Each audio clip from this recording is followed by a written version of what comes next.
میں انتہائی مایوسی کو پہنچ چکا تھا کہ پاکستان کا وجود باقی نہیں رہے گا. میں نے یہی تقریر کی ہے 29 فروری سن 2004 اسی جگہ. پاکستان جواز کھو چکا. یہ اسلام کے نام پر تھا. ویئر اسلام؟ جو اسلام یہاں وہ تو بھارت میں بھی ہے, وہ تو امریکہ میں بھی ہے. وہ کہاں ہے اسلام کا سیاسی نظام, اسلام کا تعزیراتی نظام, اسلام کا کرمنل لا, اسلام کا سول لا, اسلام کے فیملی لاز کہاں بنائے تھے اس شخص نے جو فیلڈ مارشل بنا تھا خود ساختہ, جو اس نے قوانین بنائے تھے. تمام علماء نے کہا تھا, تمام مکتبہ فکر کہ غلط ہے. تحریک کوئی نہیں اٹھائی, یہ ان کی غلطی تھی, کوتاہی تھی. جمہوریت کی تحریک میں شامل ہو گئے, اس پر کوئی تحریک نہیں چلائی.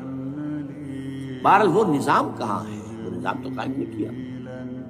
اس حوالے سے یہ اپنا جواز کھو چکے. دونوں طرف گدھ بیٹھے ہوئے ہیں. The NATO forces in the west, Indian forces in the east, they will march into Pakistan. اور پاکستان کے ایٹمی دانت توڑ کر Pakistan will be put at the mercy of India, Bharat. Now do whatever you like. Condoleezza Rice کا میں آپ کو بیان سنا چکا ہوں. پاکستان کے مستقبل کا فیصلہ امریکہ اور بھارت میں کرنا.